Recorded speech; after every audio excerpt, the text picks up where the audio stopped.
నమస్తే, welcome to our channel. నేను మీ Prabhakar. Right, ఇక్కడ చూడొచ్చు, మాటలు మారుస్తున్న సర్కార్, దొడ్డు ఓట్లకి బోనస్. ఇవాళ రాష్ట్రంలో కాంగ్రెస్ ప్రభుత్వం అధికారంలోకి వచ్చిన తర్వాత వడ్లకి 500 బోనస్ ఇస్తామని చెప్పి ఇటు పార్లమెంట్ ఎన్నికల ముందు పదే తీసుకొచ్చి రైతుల ముంగడ పెట్టడం జరిగింది. ఇవాళ పార్లమెంట్ ఎన్నికలు అయిపోయిన తర్వాత మన ముఖ్యమంత్రి రేవంత్ రెడ్డి సన్న వడ్లకి 500 బోనస్ ఇస్తామని చెప్పిన నేపథ్యం మనకు కనిపించింది. మళ్ళీ ఇప్పుడు ఏదైతే కోమటిరెడ్డి వెంకటరెడ్డి మాట్లాడుతూ ఉన్నారో, మేము సన్న వడ్లకి 500 బోనస్ ఇస్తామన్నాం, దొడ్డు వడ్లకి ఇస్తామని చెప్పలేదు కదా అని చెప్పి మళ్ళీ మాట మారుస్తూ ఉన్నాడు. ఎన్నికల ముందు రైతు భరోసా ప్రతి ఏటా 15,000 అని చెప్పారు. అదేవిధంగా వ్యవసాయ కూలీలకు 12,000 అని చెప్పారు.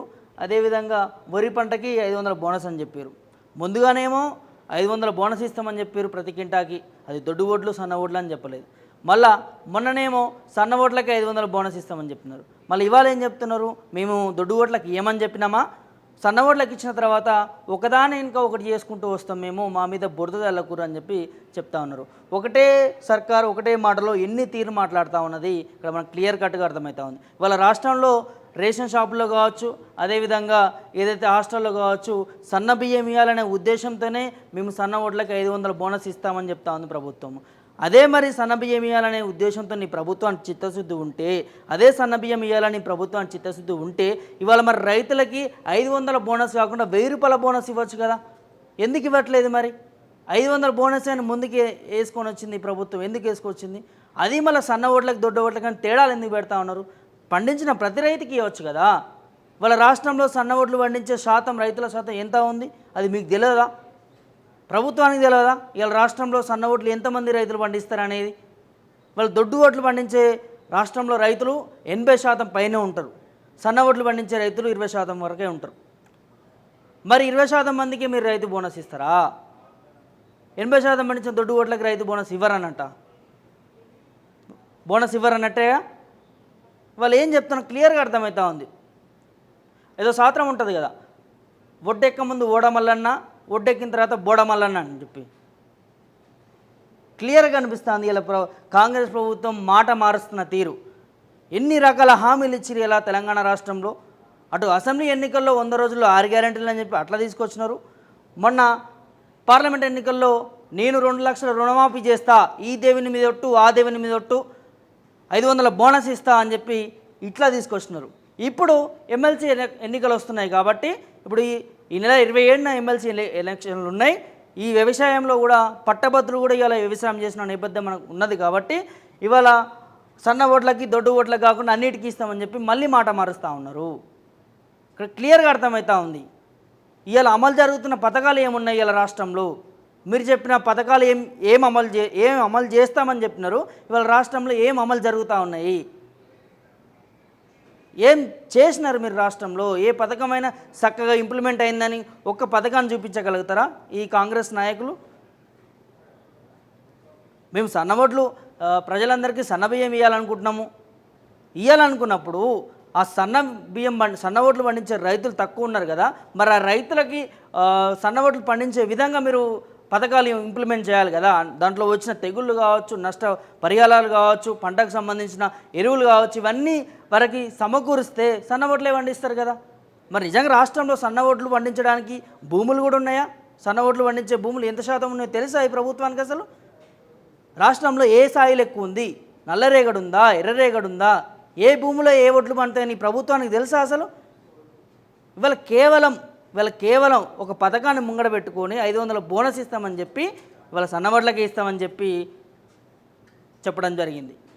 మరి ఇప్పుడు మళ్ళీ మాట మారుస్తూ ఎమ్మెల్సీ ఎలక్షన్లు ఉన్నాయి కాబట్టి అన్నిటికీ ఇస్తాం, మేము సన్నవడ్లకి ఇస్తామని చెప్పినామని మళ్ళీ అంటా ఉన్నాం. ఇవాళ మళ్ళీ దొడ్డు ఓట్లకు కూడా ఇస్తామని చెప్పి కోమటిరెడ్డి వెంకటరెడ్డి చెప్పడానికి ప్రధాన కారణం ఏంటంటే, ఇవాళ బీఆర్ఎస్ నాయకుల నుంచి ప్రతిపక్షంలో ఉన్నటువంటి బీఆర్ఎస్ నాయకులు, మాజీ మంత్రి, ఇవాళ సిద్దిపేట ఎమ్మెల్యే హరీష్ రావు గారు ఐకేపీ సెంటర్లో పోయి తడిసిన ధాన్యాన్ని కావచ్చు, లేకపోతే అక్కడ ఉన్న పరిస్థితులని చూసి వాళ్ళ రాష్ట్రం ఖచ్చితంగా మీకు బోనస్ ఇచ్చే విధంగా తీరుతాము, అసెంబ్లీలో కొట్లాడతాము, 2 లక్షల రుణమాఫీ కావచ్చు, ప్రతి దానిపైన కొట్లాడతామని చెప్పి వాళ్ళ రైతులకు అండగా నిలిచి మాట్లాడిన నేపథ్యం దృష్టిలో పెట్టుకొని వాళ్ళ కోమటిరెడ్డి మేము సన్నవడ్లకి ఇస్తామన్నామా, దొడ్డు వడ్లకు కూడా ఇస్తామని చెప్పి మాట మారుస్తున్న నేపథ్యం మనకు కనిపిస్తూ ఉంది.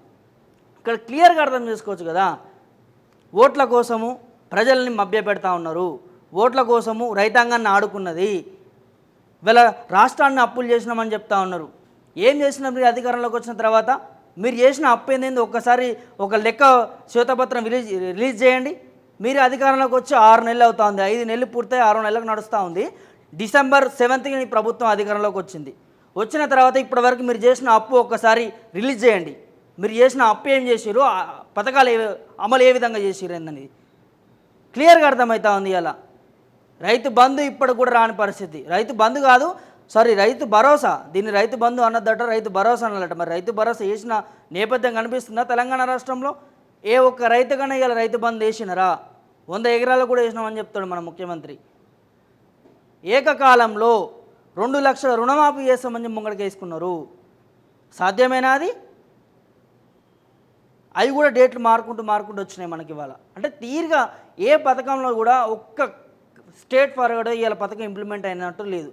డేట్లు మారడం తప్ప, మాటలు మారడం తప్ప ఏం చేసింది లేదు. వీళ్ళు ఒక్క ఫ్రీ బస్ ఒకటి పెట్టిరు, దాని ద్వారా కూడా ఇలా మూసే పరిస్థితి వస్తూ ఉంది. వివిధ సంస్థలు దానిపైన వ్యతిరేకంగా తీసుకొస్తూ ఉన్నాయి. ఏం చేసారు? ఏం లేదు. ఇవాళ చెప్పిన పథకం రేపు ఇంప్లిమెంట్ అవుతుందన్న నమ్మకం లేదు.